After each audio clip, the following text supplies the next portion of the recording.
नमो अरिहन्ताणं नमो सिद्धाणं नमो आयरीयाणं नमो वज्झायाणं नमो लोये सव्यसाहूणं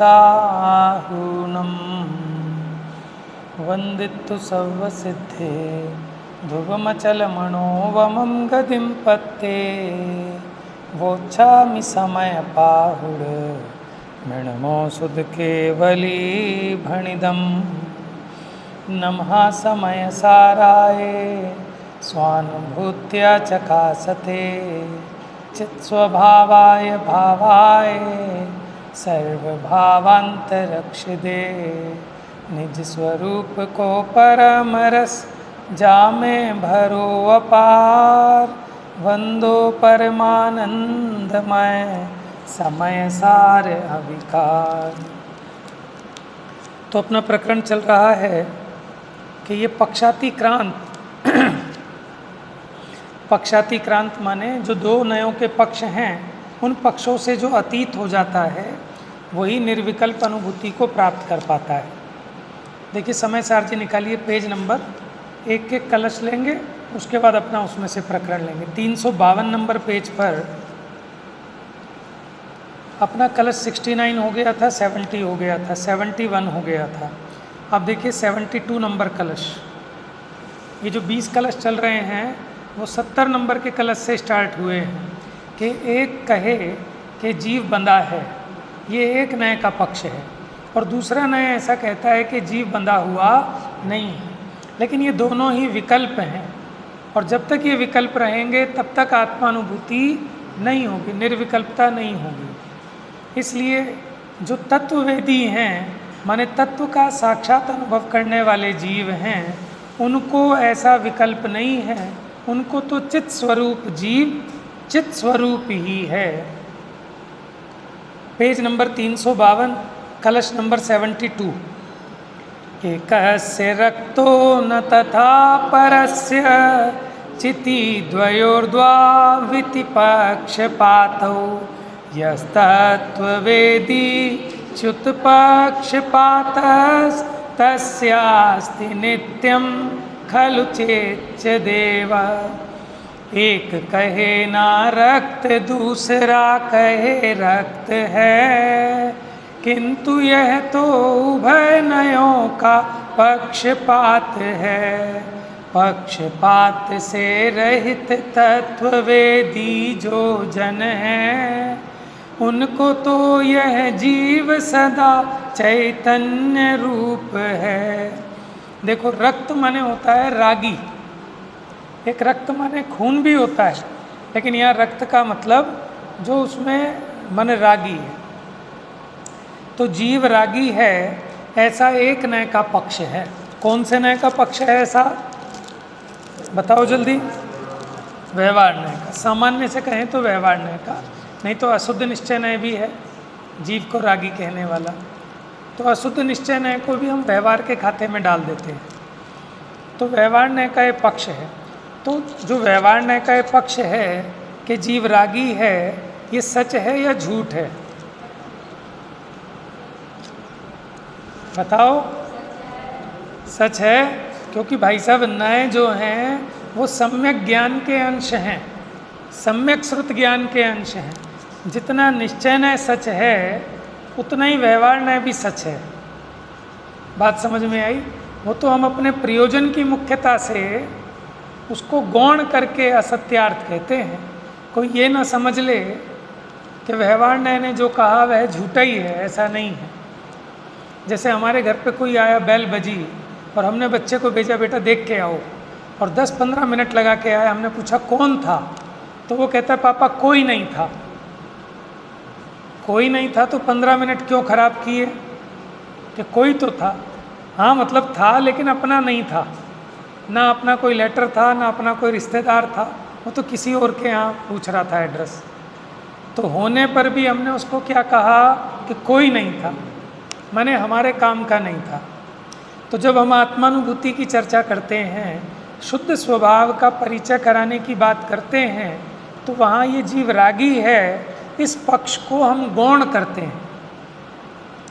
ये तो मान गया जीव रागी हूँ, लेकिन अब राग से रहित कैसे है, ये पक्ष का परिचय कराना है। तो अध्यात्म ग्रंथों में इसकी मुख्यता से व्यवहार को गौण करके असत्यार्थ कहा। कोई सर्वथा ये ना मान बैठे कि जीव में राग तो होता ही नहीं है, क्योंकि भाई साहब ये भी व्यवहार का कथन है, और व्यवहार भी एक नय है, और जो भी नय होते हैं वो सम्यक श्रुत ज्ञान के अंश हैं, माने सम्यक ज्ञान के अंश हैं, तो वो झूठ नहीं हो सकता। लेकिन फिर भी अगर हम अपनी बुद्धि में इस विकल्प को खड़ा करते हैं तो राग उत्पन्न होता है। और जब हम ऐसा विकल्प खड़ा करते हैं कि मैं राग रहित हूँ, ये भी एक राग है, ये भी विकल्प रागात्मक है, तो इन विकल्पों में आकुलता होती है, दुख होता है। तो ये दुख भी अगर मिटना है तो उन विकल्पों को छोड़कर वस्तु जैसी चैतन्य स्वरूप है उसका वैसा ही अनुभव करें। लेकिन ये बात आप निर्विकल्प तभी हो पाओगे जब आपको ये भली प्रकार समझ में आ जाए कि जीव रागी कैसे है और रागी नहीं है तो वो कैसे है। अगर इनके संबंध में आपका निर्णय निशंक नहीं हुआ, आपका पक्का निर्णय नहीं हुआ, तो आप निर्विकल्प हो ही नहीं सकते। जब आपको ये पक्का निर्णय हो जाएगा आपके मानस ज्ञान में कि आत्मा रागी है तो कैसे, और आत्मा रागी नहीं है तो कैसे, जब आपको ये पक्का निर्णय हो जाएगा तभी आपको विकल्प उत्पन्न नहीं होंगे। और जब तक आपको पक्का निर्णय नहीं होगा तो आपको विकल्प उत्पन्न होते ही रहेंगे। इसलिए निर्विकल्प आत्मानुभूति के लिए पहले नयों के विकल्प करना और फिर उन विकल्पों को छोड़ना तो ये कहने की भाषा है। जब आपको उन पक्षों का सही ज्ञान हो जाता है तो उनके विकल्प स्वयमेव विलय को प्राप्त हो जाते हैं, छोड़ने नहीं पड़ते। मैंने जिस चीज़ के बारे में अपने को परिचय नहीं था, जैसे अरब के घोड़े कैसे होते हैं, तो किसी ने आके राजा को बताया, तो राजा को बड़े अनेक विकल्प उठने लगे कि उनकी पूँछ कितनी लंबी होती है, उनके सर पे बाल कैसे होते हैं, उनकी लंबाई कितनी होती है, उनके दौड़ने की स्पीड कैसी है, वो कितनी लंबी छलांग लगा सकते हैं, देखने में कैसे होते हैं। ऐसे नाना विकल्प उसको उत्पन्न होते हैं। ठीक है, अब जब ऐसे नाना विकल्प उत्पन्न होते हैं, अब वो जो अरब का व्यापारी आया था घोड़ों का, अब उसको वो पक्का निर्णय जब करा देता है, जब उसको पक्का निर्णय हो जाता है तब अब उसको विकल्प उत्पन्न होने की गुंजाइश नहीं रहती। और जब सामने लाकर वो घोड़ा खड़ा कर दिया, समझ में आया, अब उसको कैसा लगता है कि जैसा इसने बताया था और जैसा मैंने अपने माइंड में इमेजिनेशन किया था, ये तो साक्षात वैसा ही है। बस अब ये वैसे ही है, इस विकल्प का भी विलय हो जाता है और उसका आनंद होता है। समझ में आया? देखो, जीव रागी है ऐसा एक नय का पक्ष है। माने कौन से नय का? व्यवहार नय का, क्योंकि व्यवहार नय कर्म की तरफ से निरूपण करता है, संयोग की तरफ से निरूपण करता है। तो अगर उस अपेक्षा देखें तो जीव अपनी वर्तमान पर्याय में मोह राग द्वेष रूप परिणमित हुआ है, इसलिए जीव रागी है। ये बात बराबर है। और वह रागी नहीं है कौन? कि जो रागी है वही रागी नहीं है। यही अनेकांत है। ऐसा नहीं है कि दो अलग अलग चीज़ें हैं। कई लोग ऐसा समझते हैं कि दो अलग अलग चीज़ें हैं, कि जो आत्मा शुद्ध है वो अलग है और जो अशुद्ध है वो अलग है। ऐसा नहीं है। आचार्य देव तो कहते हैं कि जो अशुद्ध है वही शुद्ध है, लेकिन दोनों की अपेक्षा न्यारी न्यारी है। क्या कहा? कि जो अशुद्ध है वही शुद्ध है। ऐसे कोई दो आत्मा नहीं है कि एक तो शुद्ध हो और एक अशुद्ध हो। ये आपको देखने की दृष्टि आनी चाहिए। देखो, जो भतीजा है वही चाचा है अलग अलग नहीं है, लेकिन दृष्टि है ना क्या, कि जब आप उसको भतीजा तब दिखेगा जब चाचा वाले एंगल से देखें, और ये चाचा तब दिखेगा जब भतीजे की दृष्टि से देखें, है ना एक साथ में। ऐसा नहीं है कि दो अलग अलग हैं। ऐसे ही वो आत्मा जो अशुद्ध है वही आत्मा शुद्ध भी है, लेकिन दोनों की अपेक्षा अलग है। अशुद्ध किस लिए है? अशुद्ध इसलिए है कि ये अभी अपने अज्ञान के कारण स्वयं मोह राग द्वेष रूप परिणमित हुआ, इसलिए तो अशुद्ध है। लेकिन मोह राग द्वेष रूप परिणमित होने पर भी, मैं देह हूँ ऐसा मानने पर भी ये देह रूप नहीं हुआ, समझे? ये मकान मेरा है ऐसा मानने पर भी उसका एक भी परमाणु मकान रूप नहीं हुआ, और मकान का एक परमाणु आत्मा के प्रदेश रूप नहीं हुआ। इससे कहते हैं कि आत्मा शुद्ध है, क्योंकि कोई अन्य द्रव्य और मुझ द्रव्य में कहीं कोई मिलावट नहीं हुई। जीव जीव रहा, कर्म कर्म रहा, पुद्गल पुद्गल रहा। इस अपेक्षा कहते हैं कि शुद्ध है, एक बात। और दूसरा, आत्मा में भले ही मोह राग द्वेष हुए हैं, लेकिन आत्मा का स्वरूप मोह राग द्वेष से रहित है। जैसा सिद्ध भगवान हैं, माने वो पक्का माल है, और संसारी जीव वो कच्चा माल है, रॉ मटेरियल है। अब ये जो रॉ मटेरियल है, जब इस पर परिष्कृत किया जाएगा, इस पर प्रोसेस की जाएगी, तो ये भी तैयार फिनिश्ड गुड्स बन जाएगा। वो सिद्ध भगवान है, लेकिन बनेगा यही।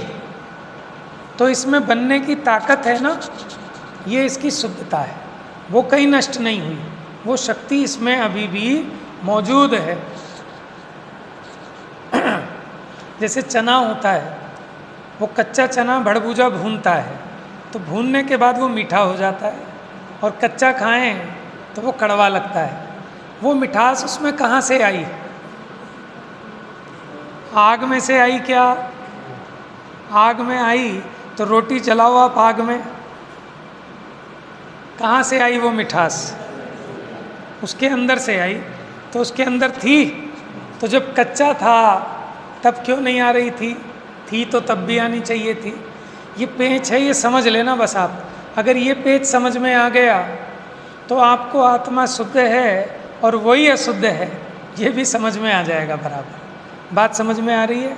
ये तो पक्का है कि अगर उसमें मिठास नहीं होती तो भूनने पर उस चने में वो मिठास कहाँ से आती? थी तो। अगर थी तो जब कच्चा चना चबाया तब क्यों नहीं आई? देखो, थी मतलब उसमें शक्ति थी। थी माने उसमें शक्ति थी। मैं सिद्ध समान हूँ। सिद्ध समान का मतलब कि मुझ में सिद्ध बनने की शक्ति है। लेकिन कब बनेगा? जब प्रॉपर वो विधि, वो प्रोसेस की जाएगी। ठीक है ना? क्या प्रोसेस?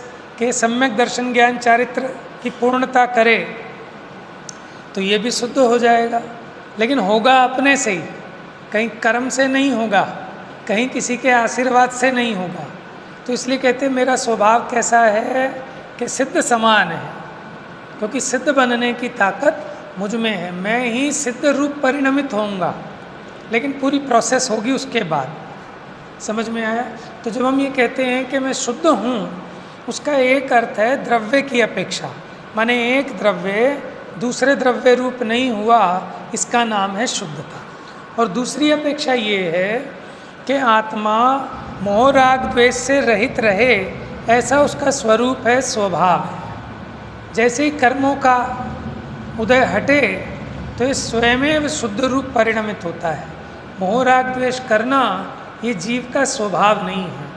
इसलिए कहते हैं कि आत्मा शुद्ध स्वभावी है। तो ये दो नए पक्ष का जब निर्णय हो जाएगा पक्का, तो फिर इनके विकल्प उत्पन्न नहीं होंगे कि आत्मा शुद्ध है कि अशुद्ध है, रागी है कि अरागी है। फिर उस आत्मा का साक्षात अवलोकन होगा तो ये निर्विकल्प होगा। ये एक कलश हुआ। अब अपनी चर्चा हमें करनी है पक्षातिक्रांत पे। ये दो नयों के दो पक्ष हैं। अब इन पक्षों में आना भी है और इन पक्षों को छोड़कर निकलना भी है। जैसे चक्रव्यूह में प्रवेश भी करना था और खाली प्रवेश नहीं करना था, उसमें से बाहर भी निकलना था। तो नयों के पक्ष साधन भी हैं, लेकिन फिर अगर इसको नहीं छोड़ें तो फिर ये बाधक भी हैं। जिस चम्मच से आप खीर खाते हैं, खीर खाने में वो साधक है, ठीक है, लेकिन मुंह में जाने में अब वही बाधक है। आप उस चम्मच को ना हटाएं तो आप खीर कैसे खाएंगे? तो जेई जेई साधक है तेई तेई बाधक है, कि जो पहले साधक है आगे वही बाधक है। देखो, साबुन लगाना जितना ज़रूरी है उससे ज़्यादा ज़रूरी है साबुन को हटाना। आपने साबुन तो लगाया खूब दिल खोल के और साबुन हटाया नहीं तो उल्टा काम हो जाएगा और मामला ख़राब हो जाने वाला है उसका। तो लगाना भी पड़ेगा और हटाना भी पड़ेगा। और आप कहो कि बेवकूफ़ी की बात कर रहे हो, जब हटाना ही है तो फिर लगवाते क्यों हो? कि भैया लगाना इसलिए ज़रूरी है कि उसको लगाए बिना इसमें जो मैल भरा है वो फूलेगा नहीं, कपड़े से अलग नहीं होगा, और फिर जब साबुन नहीं हटाएंगे तो मैल कैसे हटेगा? तो इसलिए पहले नयों के विकल्प करना भी ज़रूरी है वस्तु स्वरूप के निर्णय के लिए, और जब वस्तु स्वरूप का निर्णय हो जाता है अब उन विकल्पों से निर्विकल्प होना भी जरूरी है। तो यहाँ विकल्प को हम कह रहे हैं पक्ष, और उन विकल्पों का विलय हो जाना, इसका नाम है पक्षातिक्रांत। पूरे समय सार में ये जो विषय है पक्षातिक्रांत का, वास्तव में तो यही मूल विषय है, क्योंकि जीव का प्रयोजन क्या है? निर्विकल्प अनुभूति। तो पक्षातिक्रांत मतलब कि पक्षों से अतिक्रांत होकर, विकल्पों से पार होकर निर्विकल्प आत्मा की अनुभूति, उसी का नाम है पक्षातिक्रांत दशा। तो जब ये इतना इम्पोर्टेंट टॉपिक है और विद्वानों ने जब इस पर कुछ लिखा है और खुलासा किया है, तो हम 2-4 दिन लगाकर उसको एक बार देख लें तो हमारी मति और व्यवस्थित हो जाएगी। तो ये आपके सामने नए रहस्य नाम की एक पुस्तक है। पुस्तकें कम हैं तो एक एक ये रखिए, ले लो आप आगे से। आपके पास 2 ही है तो एक ये वाली भैया इधर दे दो।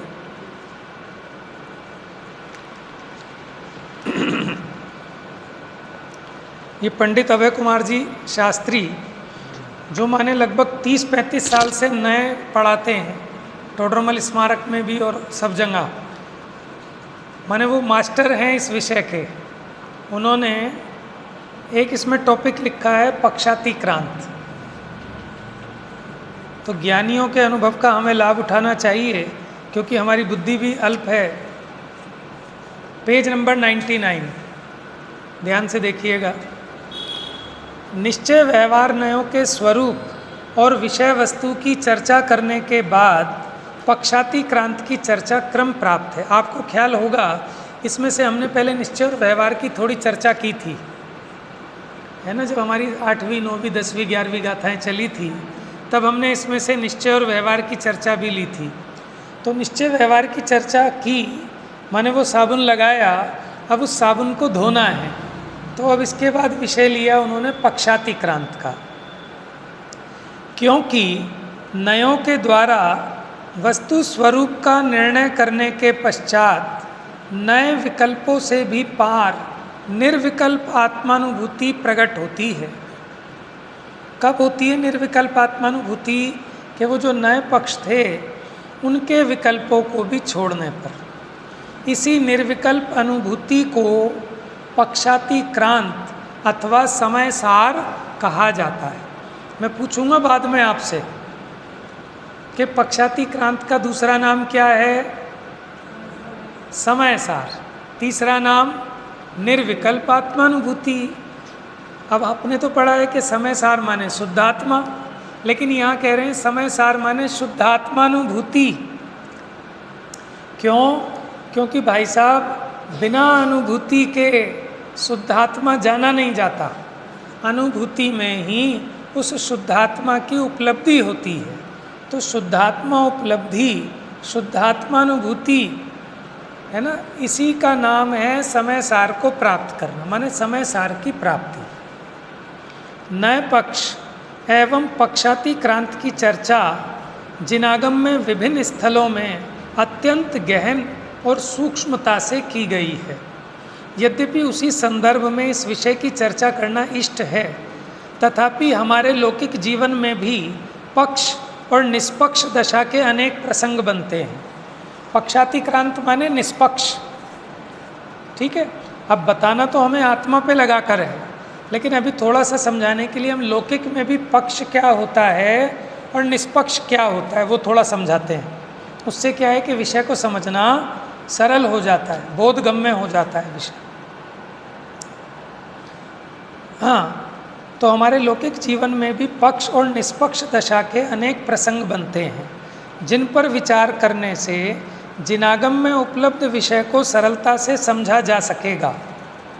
अतः यहाँ पहले कुछ लौकिक प्रसंगों के माध्यम से हमारे जीवन में घटित होने वाले पक्षपात और निष्पक्षता को स्पष्ट किया जा रहा है। उसके पश्चात प्रश्नोत्तरों के माध्यम से हम आत्मानुभूति के संदर्भ में उत्पन्न होने वाले नए पक्ष और पक्षातिक्रांत की चर्चा करेंगे। वास्तव में वस्तु स्वभाव, देखो वस्तु स्वभाव कहो या सत्य कहो एक बात है। सत्य क्या है कि जैसा वस्तु का स्वरूप है उसी का नाम सत्य है। तो वस्तु स्वभाव यानी सत्य को स्वीकार करना कि तुम तो एक चीज़ का पक्ष लेके बैठ गए, तुम तो एक चीज़ का पक्ष लेके बैठ गए कि भाई साहब इसका नाम पक्ष नहीं है। अगर वो वस्तु का स्वरूप है, समझ में आया, जैसा वस्तु का स्वरूप है उसका जो पक्ष है वो वास्तव में पक्षपात नहीं है, वो तो निष्पक्षता है। जैसे जज है, अब दो पार्टियां हैं, किसी एक पार्टी के पक्ष में निर्णय देता है तो क्या वो पक्षपाती हो गया? निष्पक्ष है, क्योंकि उसने जो रिजल्ट दिया वो सत्य के पक्ष में दिया। देखिए, वस्तु स्वभाव अर्थात सत्य को स्वीकार करना पक्षपात नहीं है, अपितु व्यक्तियों समूहों के प्रति राग द्वेष के आधार पर उनका समर्थन या निषेध करना पक्षपात है। हमने कल बात कही थी ना कि हम मुमुक्षु हैं इसलिए आत्मा शुद्ध है, ये पक्षपात है। समझ में आया? हम मुमुक्षु नहीं हैं इसलिए आत्मा अशुद्ध है, ये भी पक्षपात है। यद्यपि दोनों बातें सच हैं कि आत्मा शुद्ध है, ये भी सच है, आत्मा अशुद्ध है, ये भी सच है, लेकिन मैं मुमुक्षु हूँ इसलिए आत्मा शुद्ध है और मैं मुमुक्षु नहीं हूँ इसलिए आत्मा अशुद्ध है, तो ये पक्षपात है। समझ में आया? तो क्या कह रहे हैं? पक्षपात किसे कहते हैं? किसी व्यक्ति या समूह के आधार पर, राग द्वेष के आधार पर उनका समर्थन करना या निषेध करना। माने कटघरे में जो खड़ा है मेरा चाचा है इसलिए उसके पक्ष में निर्णय दे दिया, ठीक है, इस आधार पर, तो ये पक्षपात है, ठीक है। हाँ, अब हमने निष्पक्ष होकर सत्य के आधार पर निर्णय दिया, भले ही वो हमारे चाचा के फेवर में गया, तो वो निष्पक्ष है।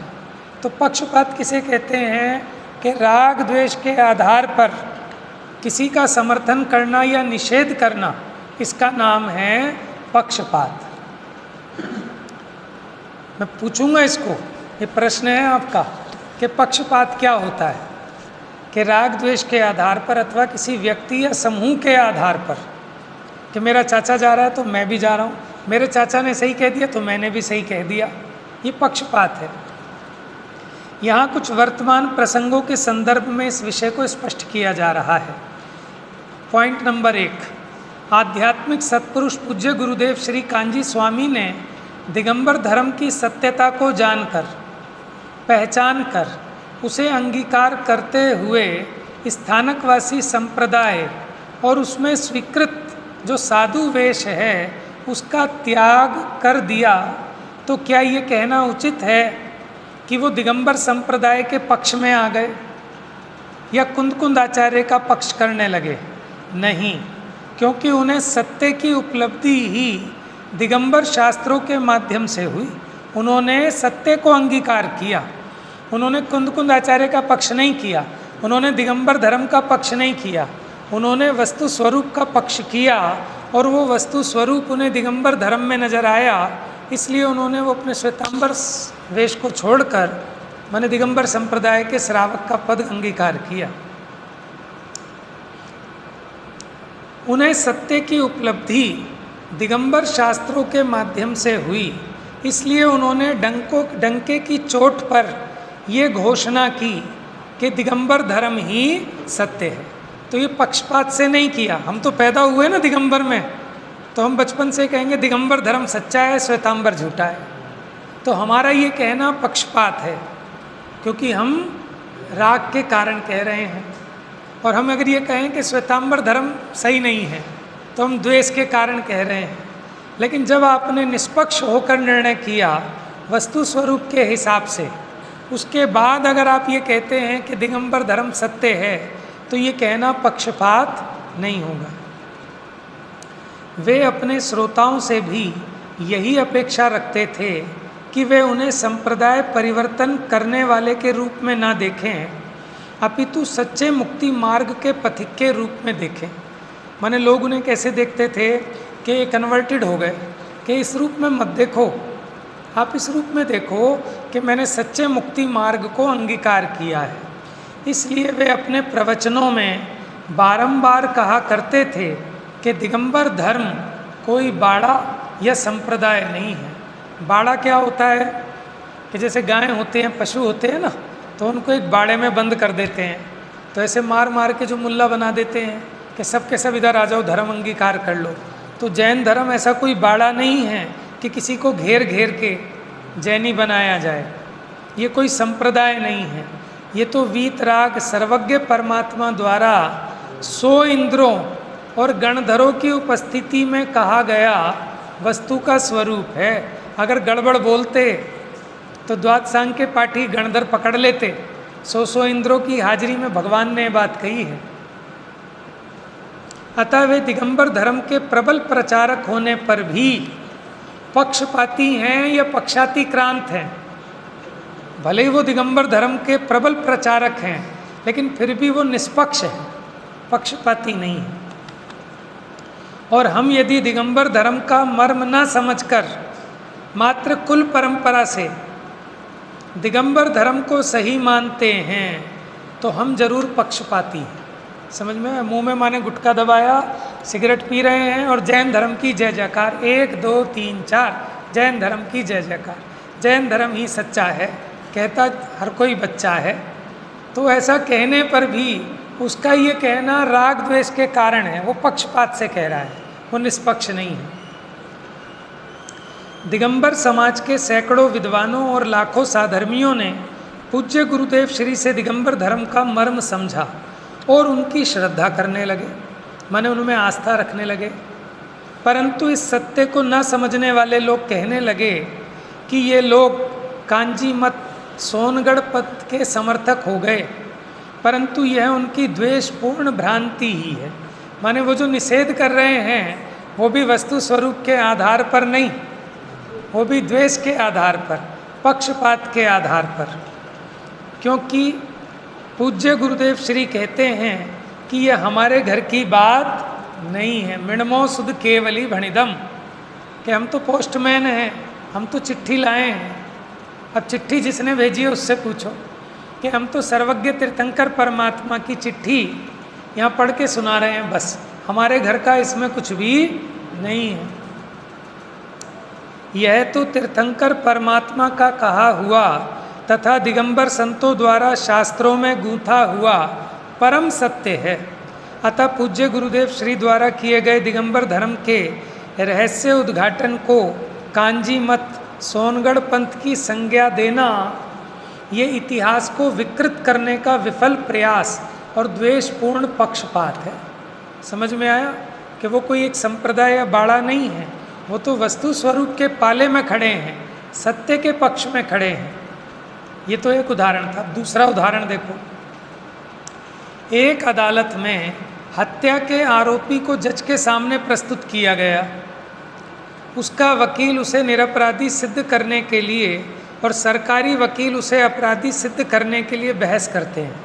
उनका टारगेट क्या है कि सरकारी वकील तो ये सिद्ध करना चाहता है कि ये दोषी है, और उसका जो वकील है वो ये सिद्ध करना चाहता है कि ये निर्दोष है,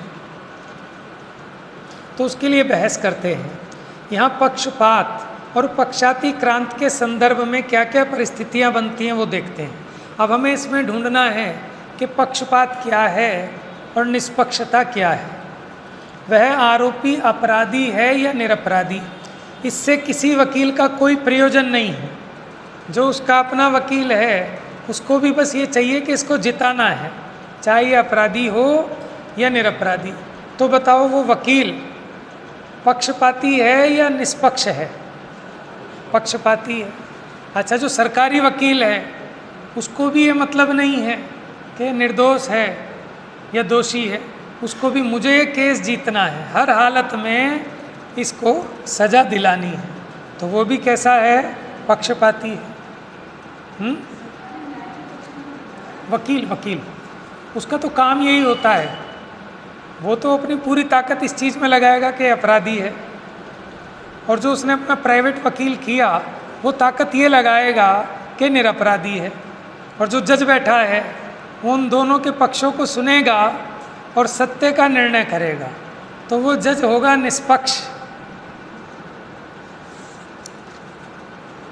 हाँ, वे तो मात्र पैसे के लिए उसके पक्ष या विपक्ष में बहस कर रहे हैं, तो वे तो पैसे के पक्षपाती हैं, सत्य से निरपेक्ष हैं, उन्हें सत्य से कोई मतलब नहीं है, वो तो पैसे के पक्षपाती हैं।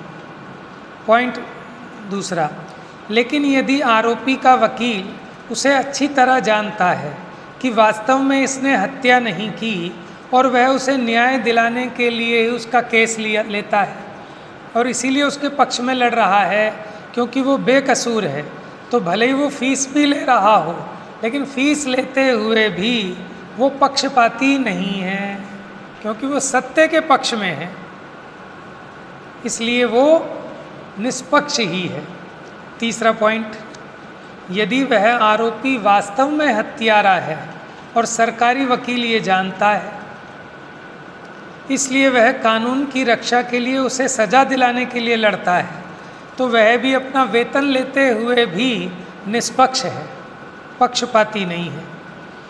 अगला पॉइंट, यदि जज साहब साम दाम दंड भेद से प्रभावित होकर और गवाहों और सबूतों को माने दरकिनार करके, उनको इग्नोर करके निर्णय देते हैं किसी लालच में, किसी प्रभाव में आकर, तो भले वो निर्णय सही हो परंतु वे पक्षपाती होंगे, निष्पक्ष नहीं।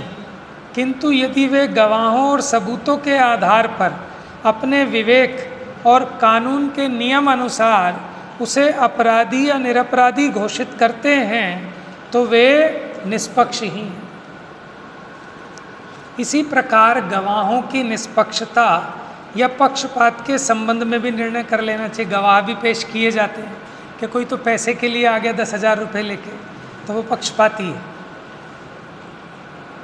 तीसरा उदाहरण, मैंने इससे आपको ये उसकी एक इमेजिनेशन करवा रहे हैं कि पक्षपात किसका नाम है और पक्षपात से रहित किसका नाम है।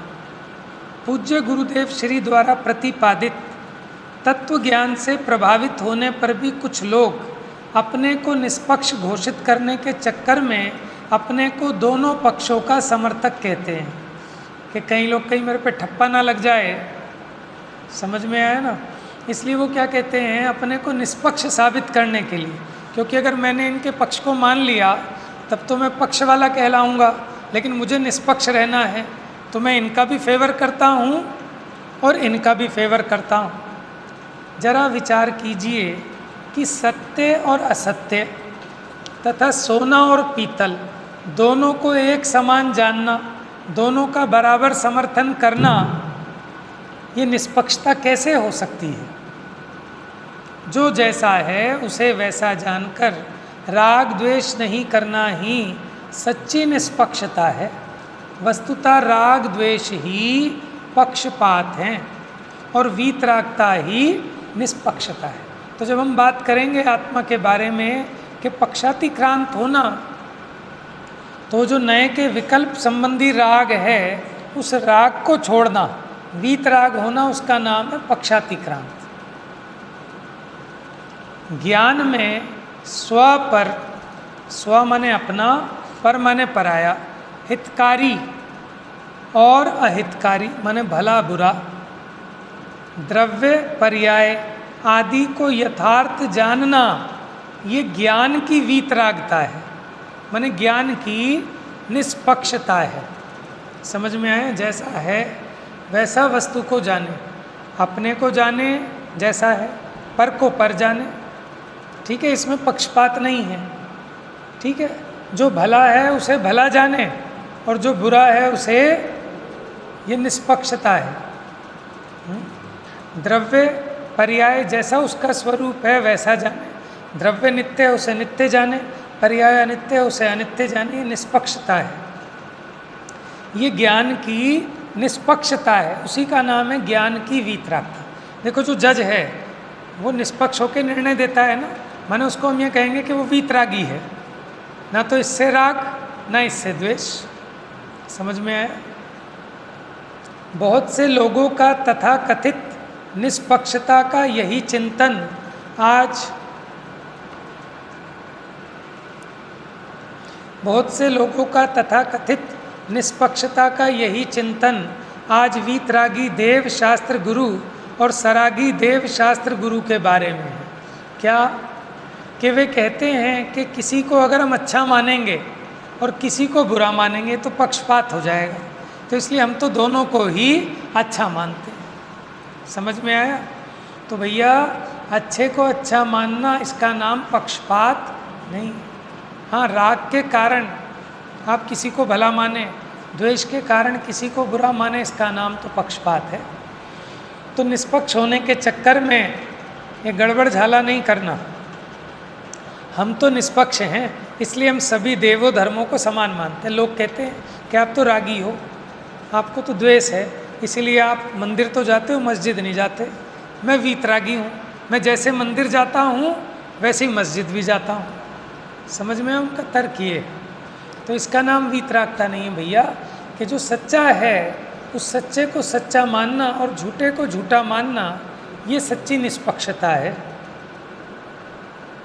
तो वो कहते हैं कि हम तो निष्पक्ष हैं, हम सभी देवों को धर्मों को समान। उनके घर में काला बना होता है, उसमें वो साईं भगवान भी होंगे हैं। अब वो मुसलमानों में तो कोई मूर्ति है नहीं, तो वो हो सकता है किसी पैगंबर वगैरह का कुछ लगा लें। ठीक है, वो क्रिश्चियन का क्रॉस भी रख लें। ठीक है, श्री राम की मूर्ति भी रख लें, शिव जी की भी रख लें, अनंत भगवान भी रख लें, वैष्णो देवी भी रख लें, माने सब रख लेते हैं। और उन्हें ऐसा लगता है कि हम सबसे बढ़िया हैं दुनिया में। ये तो एक कोई मानता है, ये एक कोई मानता है, मैं तो सबको मानता हूँ। समझ में आया? तो ऐसा नहीं है भैया, सच्चे को सच्चा मानना पड़ेगा। परंतु उनकी ये निष्पक्षता, ये भ्रांति ही है। वे नहीं जानते। देखो कितनी गजब की बात कही है कि साहब हम तो निष्पक्ष हैं। वोटिंग हुई थी ना सरदारों की, कि भैया 8 कैंडिडेट खड़े थे, हमने तो 8 के 8 को वोट डाल दिया, माने 8 के सामने स्टैंप लगा दी हमने, तो क्या होगा? सारा वोट बेकार हो गया आपका। तो ऐसे ही आप वीतरागता के चक्कर में कि हम तो सबको ही बराबर मानते हैं, तो आपकी श्रद्धा बेकार हो गई। देखो, वे नहीं जानते कि सबको वोट देने के चक्कर में उनका वोट ही व्यर्थ हो जाएगा। कई बेचारे भले लोग ये कहते, देखो ना तो हमें इससे राग, ना हमें झाड़ू से राग, ना हमें पंजे से द्वेष, हमारे लिए तो जैसी झाड़ू वैसा कमल, तो भैया हम तो सबको दे देंगे वोट। तो भोले हैं ना, तो ऐसे ही भोला है अज्ञानी। तो सबको वोट देने के चक्कर में उनका वोट ही व्यर्थ हो जाएगा। वीतरागी को मोक्ष मार्ग में निमित्त जानना और सरागी को मोक्ष मार्ग में निमित्त नहीं मानना, ये पक्षपात नहीं है, अपितु सत्य का पक्ष होने से निष्पक्षता है। मुझे एक बात बताओ, आपने सोना खरीदना है, ठीक है, और आप सुनार की दुकान पे चले गए। बीच में आपके परिचित, आपके ही मित्र कपड़े वाले की दुकान पड़ती थी, चांदी वाले की दुकान पड़ती थी, सब्जी वाले की दुकान पड़ती थी। अब सबके सब नाराज़ हो जाएं कि भाई साहब आपको तो पक्षपात है, आप हमारी दुकान पे तो आए नहीं, सुनार की दुकान पे चले गए। तो बताओ उन्हें राज़ी करने के लिए क्या उनकी दुकान पे जाएंगे कि भैया मुझे तो सोना चाहिए, अब सोना जहाँ मिलेगा वहीं तो जाऊँगा। तो इसमें कोई पक्षपात हो गया क्या कि आपको तो पक्ष है, आप उसी दुकान पे जाते हैं? कि इसमें पक्ष नहीं है, ये वस्तु का स्वरूप है।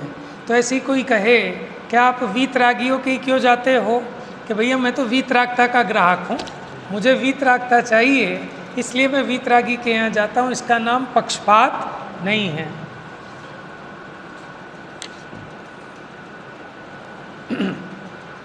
अपितु सत्य का पक्ष होने से निष्पक्षता है, इसी से प्रयोजन की सिद्धि है। ज्ञानी जन वीतरागी देव गुरु को भी अपने हित में निमित्त मात्र जानते हैं। निमित्त जानते हैं, उपादान नहीं। लेकिन निमित्त भी ना माने ऐसा भी नहीं है। उन्हें हित का कर्ता नहीं मानते, निमित्त की अपेक्षा मानते हैं। अतः उन्हें निचली भूमिका में उनके प्रति भक्ति का राग आता है, लेकिन सरागी देवों के प्रति उन्हें द्वेष नहीं होता। है इम्पोर्टेंट बात है कि सच्चे देव गुरु धर्म के प्रति राग तो आता है, लेकिन जो खोटे देव गुरु धर्म हैं उनके प्रति द्वेष नहीं होता, माध्यस्थ भाव रहता है। इसलिए सच्चे देव गुरु के प्रति भक्ति तथा सरागी देव आदि के समागम से दूर रहने पर भी वे निष्पक्ष हैं। देखो, हमें सुनार की दुकान पे जाना और बीच में 100 दुकानें आ गई सब्जी की, तो हम चिढ़ेंगे क्या? पता नहीं दुनिया भर की सब्जी की दुकानें खोल ली, हमें क्या मतलब है? हम माध्यस्थ भाव रखते हैं, ना हमें उससे कुछ लेना ना देना। इसलिए सच्चे देव गुरु के प्रति भक्ति तथा सरागी देवादि के समागम से दूर रहने पर भी वे निष्पक्ष हैं। लेकिन जो कुलादि के आग्रह से या यदि सच्चे देव शास्त्र गुरु के प्रति भी भक्ति भाव रखते हैं, माने देव गुरु तो सच्चे हैं, लेकिन इसका जो है ना वो राग के कारण, क्योंकि हमारे बाबा हैं, हमारे कुल देवता हैं, हमने इस कुल में जन्म लिया है, हमारे सारे बड़े भी इसी मंदिर में जाते थे, इसलिए हमें इसी मंदिर में जाना। तो भगवान तो सच्चे हैं, लेकिन उसकी श्रद्धा वो राग से युक्त है, उसकी श्रद्धा सच्ची नहीं है। वो निर्णय करके उनको पूजे तब तो निष्पक्ष हैं कि इन्हीं से मेरा भला होगा, लेकिन वो तो इसलिए पूज रहा है कि हम सब शुरू से इन्हीं की पूजा करते आए हैं। वीतरागी मुनिराज हरिवित्र महल मसान कंचन कांच निंदन तुतिकरण अर्घावतारण असी प्रहारण में सदा समता धरण संभाव रखते हैं। इसका अर्थ ये नहीं है कि दोनों को एक जैसा मानते हैं। संभाव का अर्थ सबको एक सा मानना नहीं। बताओ कैसे मान लेंगे? एक उन पे तलवार चला रहा है, एक उनकी आरती उतार रहा है, दोनों को एक जैसा मान लेंगे? दोनों को एक जैसा मानने का मतलब ये है कि जैसे आरती उतारने वाले को मान रहे हैं, ऐसी तलवार मारने वाले को भी अपना हितैषी जाने, या फिर जैसे तलवार मारने वाले को बुरा मान रहे हैं ऐसे आरती उतारने वाले को भी बुरा माने।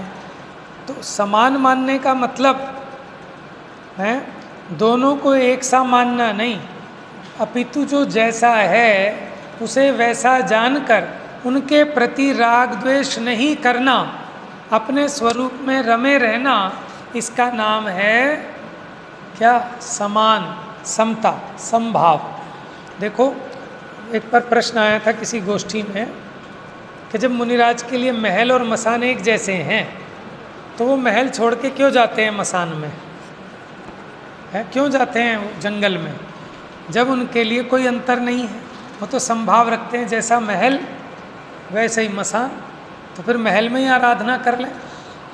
कि भैया समान का मतलब ये है कि उससे राग नहीं करते, उससे द्वेष नहीं करते।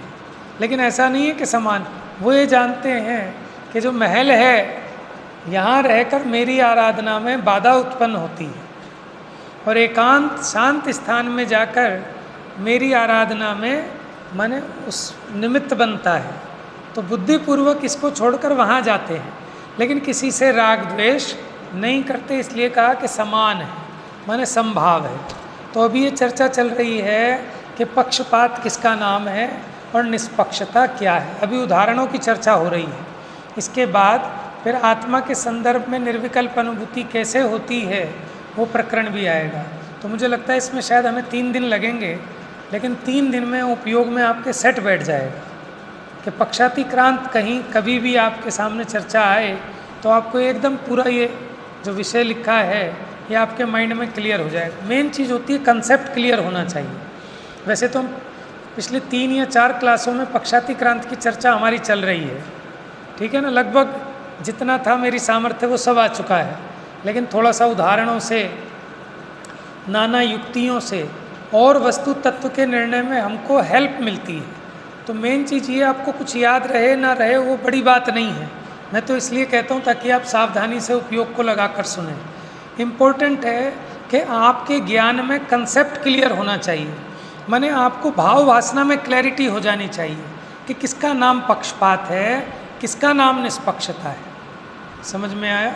तो हमें पक्षातिक्रांत उस समय सार को उपलब्ध करना है, और वो तभी होगा कि जब हमारा निर्णय बराबर ठीक हो जाए। मिथ्यात्म नाश वे को ज्ञान के